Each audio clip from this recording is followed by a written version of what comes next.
Dear NEET, if you're reading this, you must be in dire need of a change.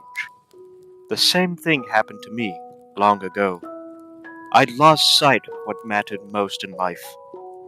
Real connections with other people and with nature. So I dropped everything and moved to the place I truly belong. I've enclosed the deed to that place. My pride and joy. Tendy Farms. It's located in Stardew Valley, on the southern coast. It's the perfect place to start your new life. This was my most precious gift of all, and now it's yours. I know you'll honor the family name, my dear, and good luck. If Lewis is still alive, say hi to the old guy for me, will ya?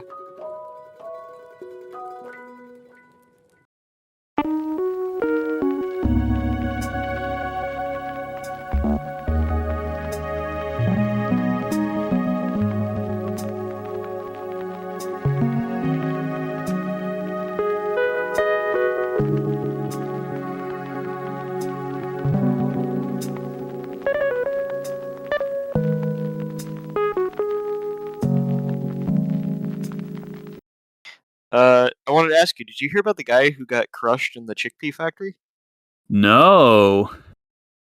Yeah, there's a police report. They declared it a homicide.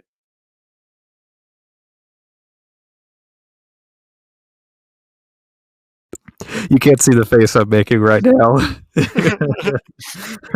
That's staying in. I'm not cutting that. That's going to be the intro clip.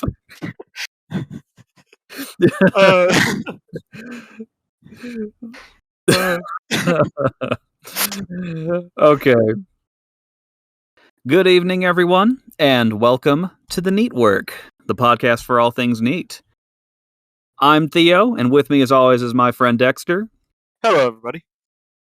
And as far as podcast news, we have a lot of different kinds of news, but we're going to start with the podcast news, and we've had quite a few developments over the past couple months. The big one is that the YouTube channel has hit 100 subscribers.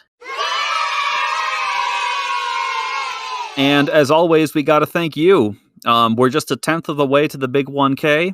And while it seems like a long road, we're just kind of slowly seeing that number climb, and that always makes 1,000 seem a lot closer.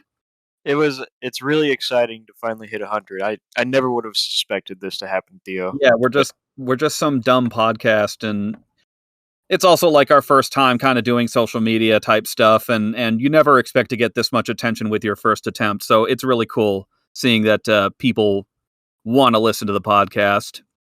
But even cooler is we got our first Patreon patron. As our very first, we want to thank you for contributing your hard-earned NEET bucks to our cause. But we don't really know if you want us to say your name on air, so we decided not to this time. If that's something that you might be interested in, I don't know. Would they reach out to you? Patreon has like a direct message system, so maybe they can let me know. And if you do that, we'll shout you out on the next one. But if you want to contribute to our podcast, you can do so at patreon.com/NEETworkPod. Your kind contribution goes toward paying for guest appearances, paid promotions, memberships to various podcasting services, and what's left over, we might just buy ourselves some tasty chicky tendies. Just $1 a month grants you access to NEETwork episodes as soon as they're done, before their scheduled release date. Yes, and other fabulous prizes. Support and contributions don't go unnoticed, and we are currently in the process of developing some extra content for you all to add even more value to your support. Have you gotten word if the 18 Naked Cowboys are on their way yet? I am in negotiations with the 18 Naked Cowboys to join us in the showers at Ram Ranch.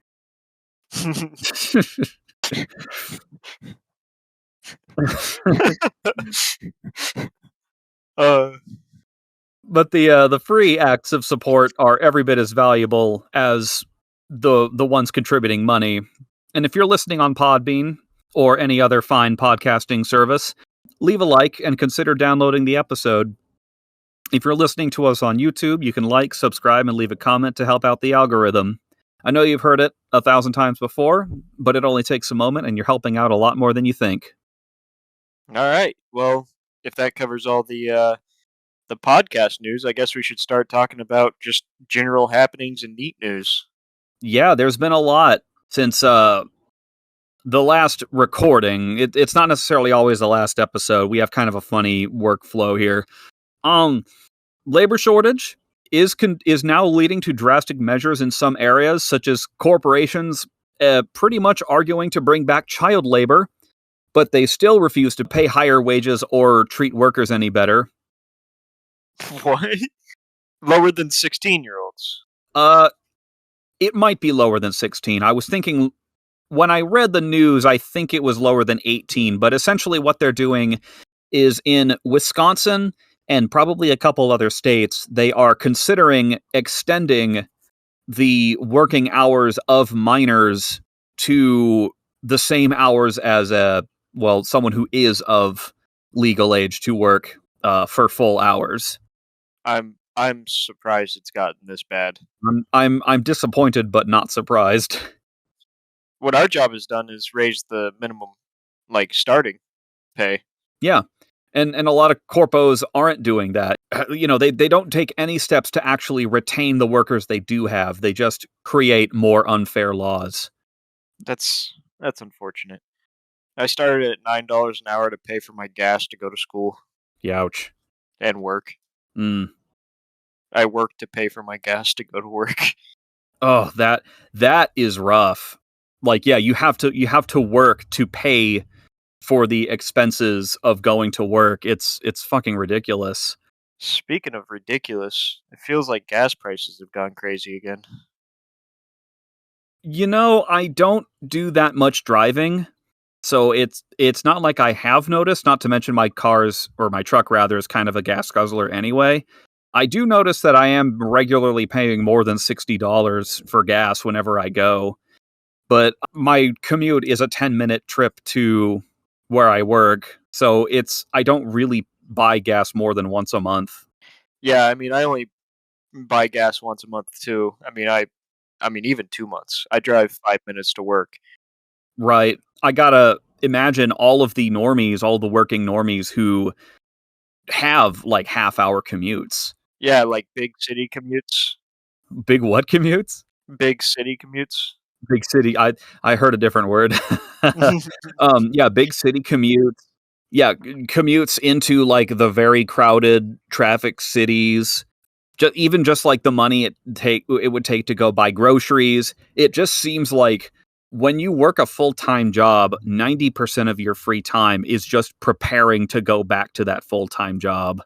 Whether you're making lunch for yourself, or buying gas so you could drive to work, or you're washing your uniforms so you can wear them to work. And it's very unfortunate because good boy points aren't redeemable at work. No, they really aren't. If you know how to schmooze, you might be able to get a better spot. But for those people who are tired of work, we are pretty much seeing a massive wave of strikes all over the country, and we talked about that airline walkout recently. That's not quite a strike, but I'm going to apply the same definition here. I would say it's close to a workers' strike. It's close, but it's not definitively a strike. You can only really strike if you're a union. I believe a lot of the control workers are walking out, and I believe that is a union. Oh, possibly. Okay, then that would be a strike. But what I'm talking about is just lots of big companies facing mass walkouts for various reasons. But I think it's safe to say that the vaccine mandate is a pretty common one. But I'm now seeing Amazon workers there's a particular Amazon facility where the Amazon workers are attempting to unionize, or have actually managed to unionize. Amazon spends quite a bit of money in order to hire some kind of law firm that specializes in keeping workers from unionizing, and I don't really know how that works, but after all their efforts, someone has finally managed to unionize in the face of Amazon's efforts to keep them from doing that. Yeah. They're trying to unionize. Yeah. Get them out of there. No, we just want them to be our slaves and work in our giant warehouses. I find it funny that people are walking out with the vaccine mandates. Just walking out. Yeah, just straight up leaving. And it's also really interesting because I'm not sure. There seems to be some conflicting information about this, but There always is. I'm under the impression that there was never any legislation actually pushed. I saw that the announcement was made, and then businesses just ran with it, but nothing has changed. You're right. I don't know if they've actually passed it. I don't think I've seen any legislation. I don't even think that there's been any executive orders like there have been recently.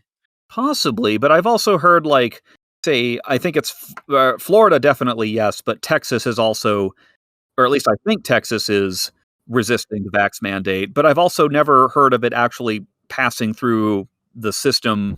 So Texas and Florida put through legislation saying that it was illegal to mandate vax requirements for employees in their state governments. But the federal government's the one that was threatening the mask mandate in the first place, which is, or not mask mandate, but vax mandate. Mm-hmm. Which it's really interesting because I don't think anything has happened, and I think it's partially due to the legal repercussion. Right. Some companies affected by the strike are John Deere, and Kellogg's and Nabisco. And as far as like the vaccine mandate is, I've heard of a nurse strike as well as a strike in Hollywood. I don't know what the strike in Hollywood is about, though. I mean, I'd be worried to work in Hollywood too, especially if my own producer was a threat to my very life. Right? God. Yeah, leave it to a guy who hates guns to not know basic gun safety. But also, what I understand is that the guy who, I think it was a woman actually, the woman who put that gun together was in fact a scab. There's a strike in Hollywood. Alec Baldwin hires a scab who then puts together a bad gun and then hands it to Alec Baldwin, who proceeds to kill someone with it because he didn't know. I didn't realize that like live firearms were actually a thing that they used. I thought it was always prop guns, like a totally fake, totally non-armable weapon. But I guess they have to fire blanks. Right. I see. That's what I thought it was. I thought it was always real guns that were modified to fire blanks. I mean, blanks are pretty much the same as a regular bullet, right? They're deadly up to like what, 10 feet? They'll put a hurt on you at least.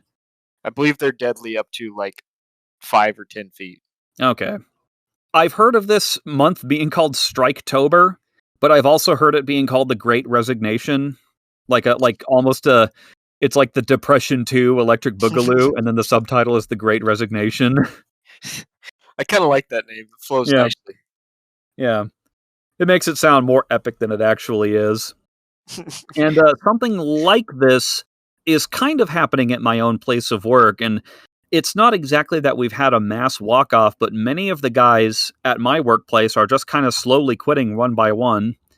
And I don't really ask for their reasoning, but the guy in charge of the warehouse is having a really hard time replacing them. And it's actually, I think I mentioned this a while ago, that it's now pretty badly cutting into my hours, and I'm kind of at a point where I need to find somewhere else to wage for a little while longer. It's mostly like I'm hoping to work out a better schedule because now I'm very regularly struggling to meet my part-time hours. Yeah, I'm actually.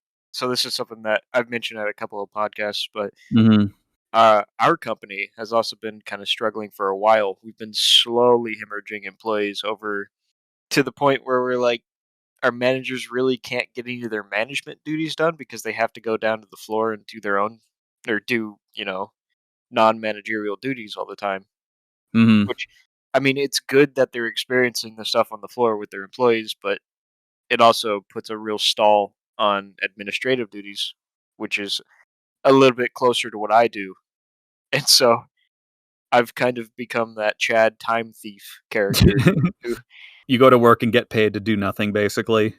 pretty much, That's radical. If only I could do that. it's radical, but it's really interesting how I almost feel guilty about it. Yeah, isn't that interesting? When there's work to be done, I do it well and I do it hard. I work hard at it. Mm-hmm. but then it opens up way more free time. Right. Do you think that's like a kind of normie conditioning that we have, that when we're on company time that we feel bad? I think I was raised that way, where it was just like money for nothing. Yeah, not to believe in that, even though Yeah, that's like the rule for for neatdom. money for nothing is like the rule for the ultra wealthy. Yeah, exactly. Um, so like free money is I have a really hard time trusting it. And hand in hand with this wave of strikes is the media is spinning it into a labor shortage. You know, they're using the phrase "no one wants to work" as kind of like I don't know, kind of like a dog whistle almost. Employers are having a very difficult time finding people who want to work for poverty wages in crappy toxic jobs where they ruin their body. But then I've seen at least one article where a guy applies to 60 entry-level jobs and only manages to land one interview. But employers are complaining that there's employers are complaining though that there's a worker shortage. It's a very convenient worker shortage, right? You still have to pick your ideal employee, but there's not enough ideal employees. On the opposite side of the coin, I've seen this other article where it's employees are frustrated by setting up interviews and then the interviewee just ghosting them. Okay, so one of my coworkers, who's a manager, Uh-huh. this happens to him like probably twice weekly. Nice. He will set up the interview and everything, and then he'll get an email in the morning saying, "Sorry, can't do it." How mad does it make him? Oh, it's freaking hilarious. Like he Oh man. turns a little bit red, gets real sulky about it. Wild. And I've done this too, where I just kind of throw out my application and see if I can set up an appointment for an interview. And only then do I do research on the company.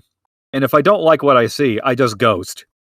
Like, what are they going to do? Fire me? Okay, I've also done something like this before, where I got a job, and then in the interview, like I I went to the interview and I went through most of it just to Uh-huh. tell them that I'd already had a job and I wasn't interested. I've, I've never had the stones to do that. Like, look them dead in the face. They're like, "Does your job know you're here?" I'm like, "No, they don't know I'm here, but I'm not really interested in this." What a savage.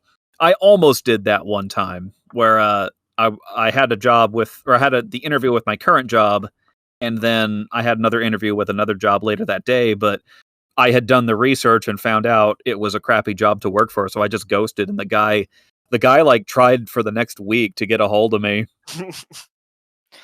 That's a So clearly he's desperate for people too, that's a good sign. right? One last article. In the world of high finance and the stock market, Citadel, the company responsible for the predatory short selling of companies, and the SEC, the government agency for ensuring a fair market, have gone to court. If you're in on the GameStop and AMC theaters thing, you should probably know this. Citadel is the one responsible for short selling GameStop and AMC, but from what I hear, even if Citadel were the ones to sue the SEC, Citadel are now the ones getting their cheeks absolutely clapped in the courtroom. I mean, they're picking a fight with the SEC. Right. Well, it's clear that Citadel only really initiated the lawsuit to make themselves look better. Like, it always looks better when you're the one suing, not when you're the one being sued. And that's absolutely what they were trying to do. I guess a lawsuit was unavoidable, so Yep. to basically save face, they Right. The SEC pretty much announced they were lawyering up, and Citadel um basically counterattacked with their own lawsuit. But it's not going well for them, from what I understand. what are the charges? What is the Um, I'm not gonna lie, I don't exactly understand it. It's basically the SEC trying to expose Citadel for all of the predatory and probably illegal bullshit that they're up to, such as what's called naked short selling, which is selling shares that you don't actually own. which is what led to the quote unquote tumultuous market. Right. But the thing is, if Citadel ever has to cover for their naked shorts of AMC and GME, they have to cover the illegal ones too, and they have millions of them. So anyone who's holding those stocks when it comes time to cover is probably going to make neat money. I still have one of my friends was talking about how maybe someday the GME will come back. He's still holding on to him, diamond hands. The only price movement that matters is the short squeeze. If it drops down to $1 and it short squeezes to $1 million, it won't matter. But that's all the news I have. What about you, Dexter? Do you got anything? No, that about concludes everything I have. All right.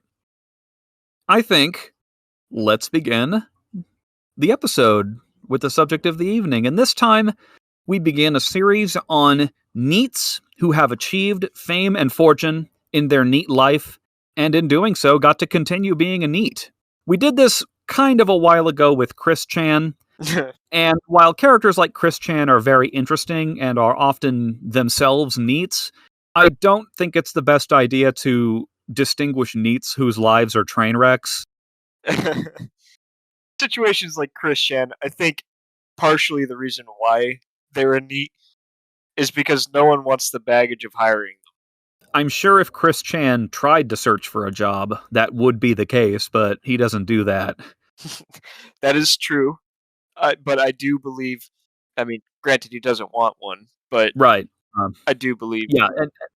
Yeah, that would certainly be a factor. But tonight, we are discussing the life of a famous NEET that we've mentioned a couple times on the podcast, Mr. Eric Barone, and it is pronounced Barone. When we were first saying it on the podcast, I was pronouncing it Barone, but from everything I've seen on the internet, it is pronounced Barone. If you are familiar with the game Stardew Valley, you probably know who Eric Barone is, but I've never actually played Stardew Valley. What about you, Dexter?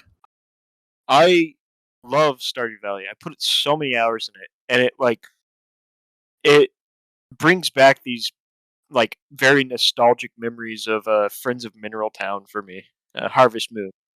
So I haven't played Stardew Valley, but I did play a little bit of Friends of Mineral Town, and from what I understand, I mean, I've also seen a little bit of gameplay. It's that Stardew Valley is just, or to say just is, I don't know, kind of reductive, but Stardew Valley is, in a nutshell, a very, very good version of Harvest Moon. Would you say that's correct? I think it's well executed, and I think that there's, I would say, even more to it than Harvest Moon, Friends of Mineral Town. You know, of course, being one of the earlier versions of the game. And then Harvest Moon is also a little more grounded in reality, whereas Stardew Valley is maybe a little bit more adventurous with its themes. I think I remember seeing some kind of fantastical elements in Stardew. But before we go further, Friends of Mineral Town. Okay. Who was best girl? It's either the librarian or the chicken lady, or possibly the barkeep. Okay. I think that Ellie is the best one. Is that the librarian? Ellie is the nurse. That's a good one. That would be a good one. The librarian was very shy, so I always was like, I wasn't quite sure. I think I have kind of graduated away from that kind of waifu and really solidified like the two kinds of waifus. But we're going to talk about that in our Valentine's Day episode. Right now, we're talking about Eric Barone. And Eric's pre-NEET life was not really so different from any other normie. And, you know, he followed the normie narrative. He went to school, he graduated college, and then he tried to get a good job. The problem was, all the jobs he was interested in weren't really all that interested in hiring him. Isn't it super unfortunate how that works out? The job you want most never wants you. That actually happened to me a while ago. Back when Corona was first starting, I made like a last ditch effort to apply to a like Japanese teaching job in Japan, and I remember this. they just flat out would not hire me because I didn't have a bachelor's degree. I had 3/4 of a bachelor's degree and a couple years of experience under my belt, and it was just a flat no because I didn't have a stupid piece of paper that I paid a Tesla worth of money to get. It's so freaking unfortunate. Yeah. I remember I applied to a game studio hmm only for them to not even get back to you. submit like a "we received your application," Oof. That is rough. and it was kind of like really a real motivation killer. hmm So, like, what happened? I would say, like, what happened to both of us is what Barone was really concerned about. He'd been like thinking of applying to the giant tech corporations, but he didn't really want to become another office drone. And this idea that was particularly concerning to him was that if he did manage to land in Google and Amazon, he would somehow be trapped there. I don't understand how you can be trapped in Google or Amazon, but maybe it was just like the endless monotonous routine of working in Google or Amazon. It's actually really funny that you mentioned that because like the very first scene of Stardew Valley is basically a person trapped in like their corporate job with their overseers watching everything they do. Right. I've definitely seen that.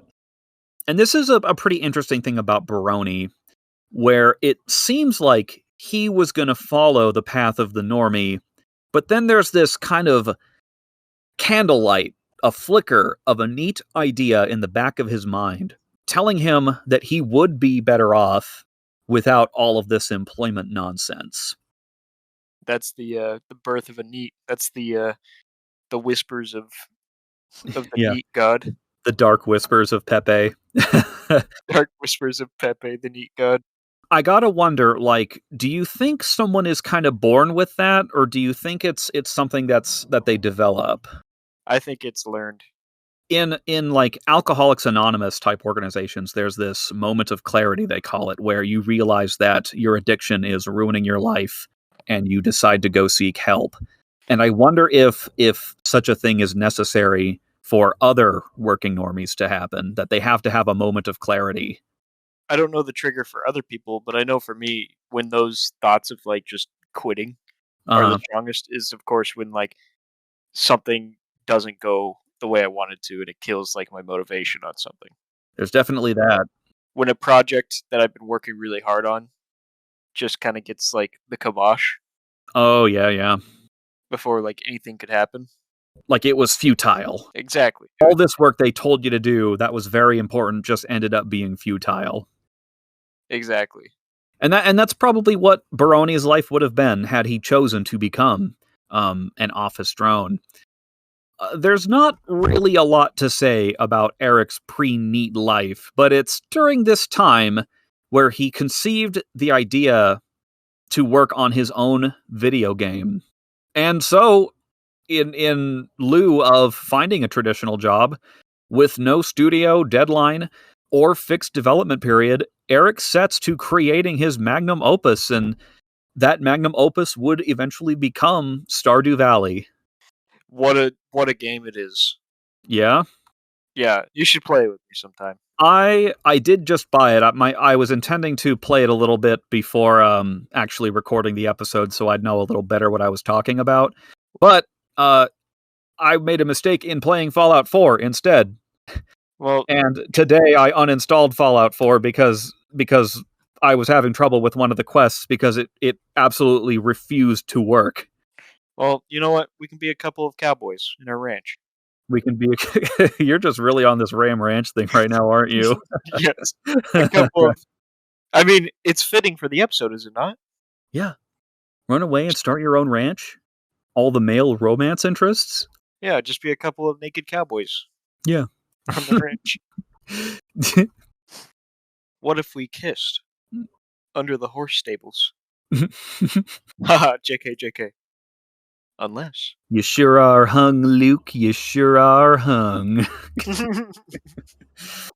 So, Barone is what I might describe as a Renaissance man. He's generally like really creative, and good at various artistic and musical pursuits. And his college degree was essentially his training in computers and programming.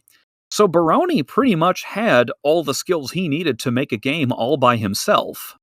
I'm kind of jealous. I Yeah, mean, he's put all of his hard work into it, but I'm still very jealous of that skill set. yeah, it was very hard work. I'm absolutely envious.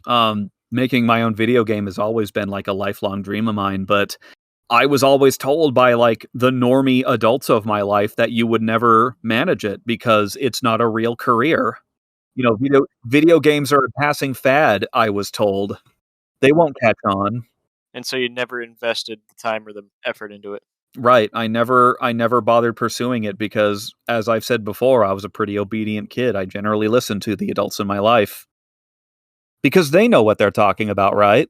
Never mind that almost everything they've told me has been proven false. It almost feels like they don't really know what they're doing either. Yeah, It's like exactly. it's their first time being an adult or something. Hmm. But there's one other thing that benefited Barone probably more than his other skills, and he's a bit of an introvert. He has a strong desire for solitude, and this is something very common among NEETs. I mean, I can sympathize with that. Yeah. We've certainly heard the story about like the gifted genius who locks himself away in a room and just comes out to eat or something, and then when he comes out of the room or he finally emerges, he's created something amazing. And that's pretty much what Barone ended up doing. And is also chastised by his family for finally coming out of his room. Oh, look who came out of their cave! Oh, I hate it when people do that. It really makes me want to come out and hang out more. Right. But yeah, I mean, that's a really impressive. Like being an introvert's a really impressive thing if you Mhm. have the work ethic to really pull it off. Right. And when you're working on any kind of like magnum opus passion project, it's going to grow in scope. And my understanding is Stardew Valley has a lot of mechanics. Even when it probably was intended to be a simple little game, he just kept kind of adding and adding as development went on. Would you say that's correct? I would agree. Looking at some of the original builds, and then as it continued on, it was really interesting watching the hype also grow. Right. And weirdly enough, I have to say, like, feature creep didn't end up killing Stardew Valley like it does for a lot of other projects. Maybe someday we'll get Star Citizen. Maybe someday. I was about to mention exactly that. Now this all of this like work on Stardew Valley sounds pretty cool. I mean, he's working on his own video game, but the project is not without its downsides. Working on a video game doesn't put food on the table. And even once the game is done, there's no guarantee that it would see any financial return for his efforts. You can't pay your bills with Stardew Valley yet, but at the same time, I mean, everyone who works a full-time job has this problem where the full-time pays the bills, but it sucks up all the time you need to pursue any other project. And that's a real shame. I've definitely encountered something similar to this Mhm. where, I have something I'm really passionate about that I want to work on by the time I get home, but after a long day's work, I get home and it's like the first thing I got to do is take a nap. Yeah, Otherwise, I can't even effectively put work in on something. right, and I'm experiencing this a little bit too with, my music where I don't even work for that long in a day, but when I come home, I have a hard time bringing myself to practice my saxophone because that just feels like more work. Yeah, I pull 10-hour days and it's like, Yeah, and I also feel guilty that I'm only working 2 or 3 hours, but I can't bring myself to pursue something that I really, really enjoy. it's kind of that way with the Japanese for me. Granted, I don't really know where to go from where I'm at, but it's also I don't really know where to go from where I'm at, but also the fact that by the time I get home, it's like I've already done enough work. Exactly. All of your energy for that kind of thing is just sucked out of you. So what is Eric to do? And it's not that Eric did anything in particular, but rather his girlfriend Amber, who steps up to support Eric while he works on Stardew Valley. And it's pretty common NEET practice to rely on some family member, or in rarer cases, your significant other, to have the lifestyle. And not so many are fortunate enough for that person to be their girlfriend. But I have a feeling Amber had her own reasons. She might have been there because she might have seen that there was some potential in the project, or even that it was just important to Eric and wanted to see him finish it. I gotta say, unironically, best girl. Yeah, get yourself a girl who will do that. Yeah, nice job, Eric, because Yeah, you landed a good one. that's incredible. Mm-hmm. At least in Amber's case, I don't think she would have supported him if it was just his intention to sit on his ass and do nothing. That's a very Chris Chan approach, right? Right. The like it's my mother's fault for paying her bills that I can't buy. Buy toys. That's even quite a bit farther beyond what I'm thinking. It's just like, Yeah, I mean this you're talking about the useless like kind of sit-in who doesn't really do anything versus the actually like sabotager. right. And I think that's part of our attitude too, that if you're relying on someone to sustain a NEET lifestyle, I think both of us would say that make sure you're not wasting the time they're granting you. Exactly. You aren't owed a comfy lifestyle. You need to seize it with your own hands.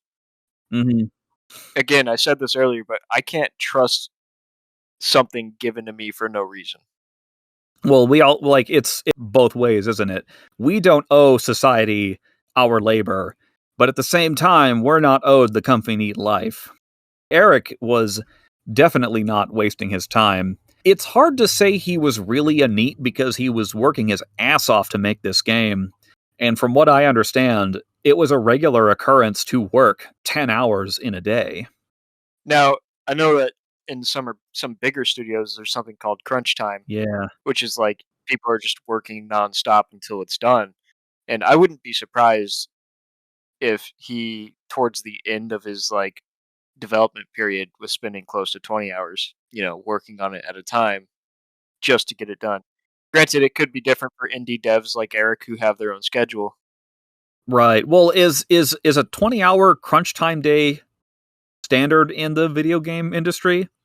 Uh, Like one person working 20 hours a day? I seem to remember seeing something about people working on like AAA games pulling like multiple days. Oh my god. How is that even possible? Like, how is that legal? I have no idea how they skirt it. I'm surprised that I'm not seeing like news of mass walk-offs in big AAA video game companies where that is a regular occurrence. It occurred at Riot Games not too long ago. Which one? Which game was Riot Games working on? They do League of Ah, Legends. League of Legends. See, what I've seen is like it's pretty common for a lot of devs in a given big company to jump ship and just start their own company, but that's usually like general disgruntlement or they want to work on their own project. It's not like we're cubicle wage slaves working for people who make millions of dollars. According to an article on May 7th, 2019, employees of Riot Games, makers of League of Legends, staged a mass walkout on Monday to protest against the company's handling of lawsuits brought against it, alleging workplace misconduct. Interesting. So maybe not necessarily ours, but Okay. But toxicity in the workplace, yeah, probably. exactly. Oh, it looks like sexism is also brought up, which Oh is yeah, there's a big like sexual harassment case in Blizzard specifically. I'm sure it's happening in other companies. I saw that a lot of Blizzard employees actually left Blizzard Yep. and are trying to start their own company. There's That's actually commoner than you think. The game WildStar was founded by ex-Blizzard employees. Gone too soon. Gone too soon. Rip WildStar, man. So another question about crunch time. Does crunch time end when the game is launched? Uh, it depends on the initial release. Uh-huh.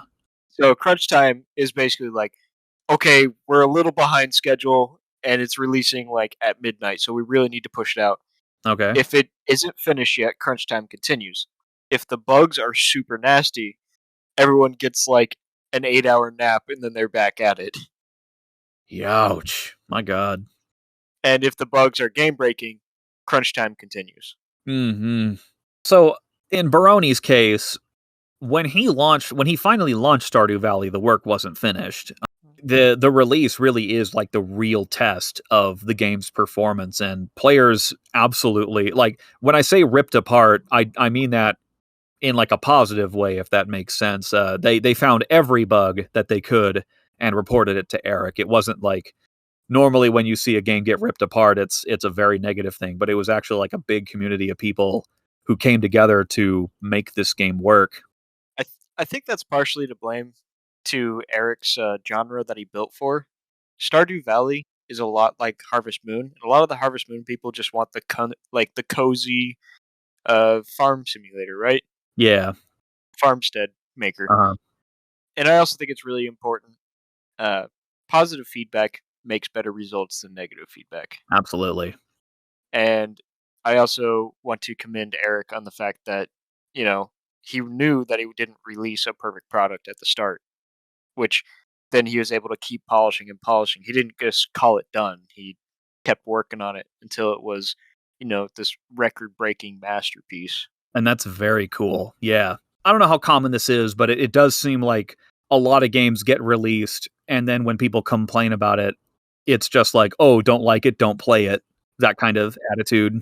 What's the matter, you? Shut up, play the game. Right? And then what I also notice is that the less work is put into the game, the more common that attitude is. If we were to ask Eric, like, he's been working his ass off this whole time, if we were to ask Eric himself, he probably wouldn't call himself a NEET, even if, technically he is one. But I think Eric's own NEET ideas resonate with the audience. Both Stardew Valley and Eric's own life involve the rejection of corporate wage slavery in favor of a simpler life that isn't driven by profit.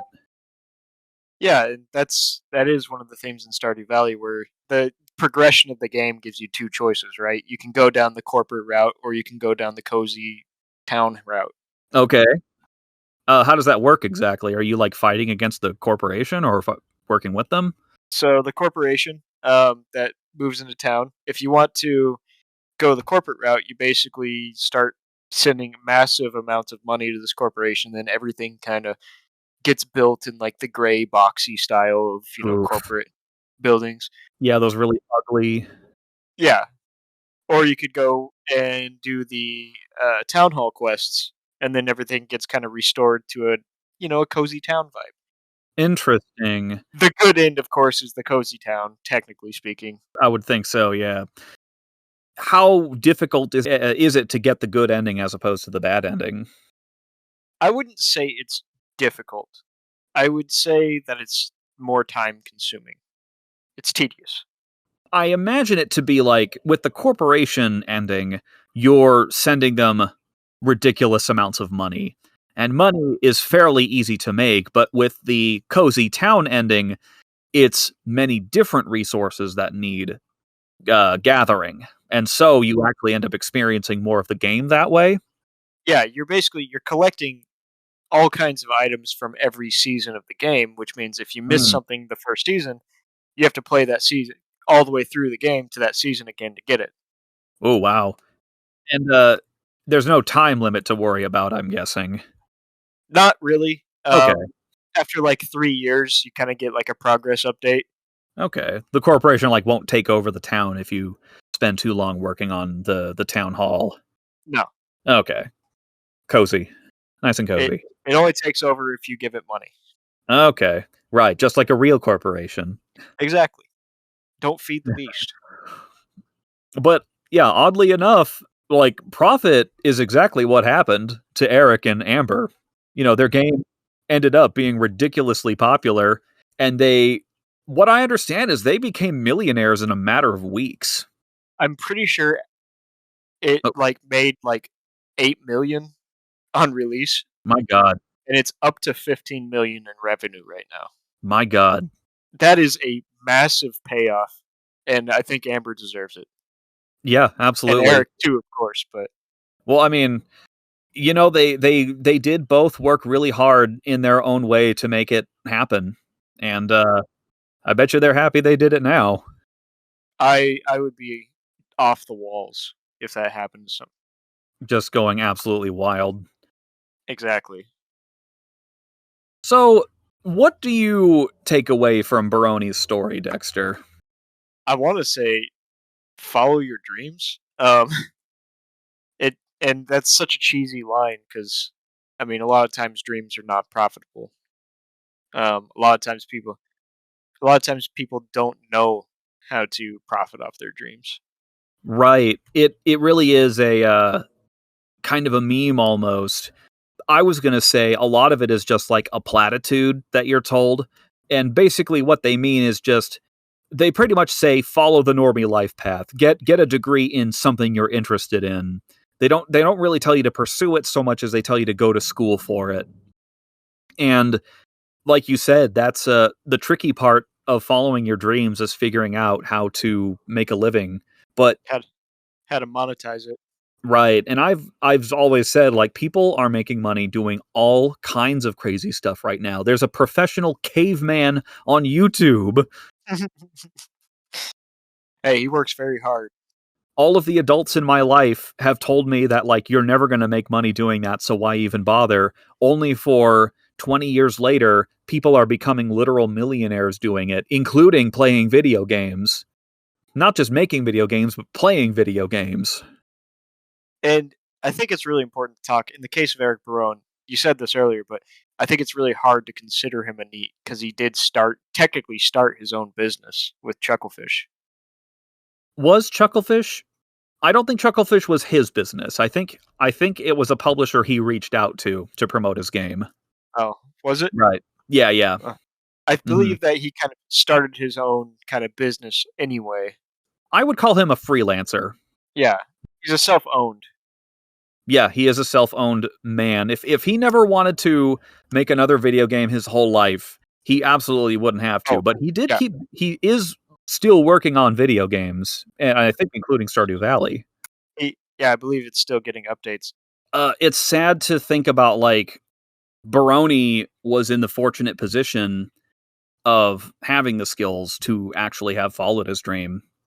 And he was able to do it at least mostly on his own. He still had the help of Chucklefish and Amber to do it, and that's not a chance that a lot of us do get. For a lot of us, it really is. We are on our own. And I think that, yeah, you're right. He didn't just have the skills, but he had the support. I don't think he could have done. Yeah, he definitely couldn't have done this without someone supporting him to do it. Find that person for you. I think, though, that's all I have to say about Eric Barone. What about you, Dexter? I think that covers everything I got about him. All right. So, for all of you out there, I'd like to thank you for listening all the way through to the end. If you liked what you heard, you can help us grow in a few ways. We're still pretty small and always trying to grow our audience, so if you have friends who might be interested in the NEETwork, let them know about us. Any boost to our signal helps, and we treasure every new subscriber. We're trying to build a supportive community of like-minded NEETs, so consider taking a look at the NEET Discord, where all things NEET are discussed. When the Discord grows a bit, we plan on having special events like watch parties, games, and shouting out distinguished members. The links to all of these are in the description below. All right, thank you, Dexter. And with that, I'd like to say good night and stay comfy. Stay comfy.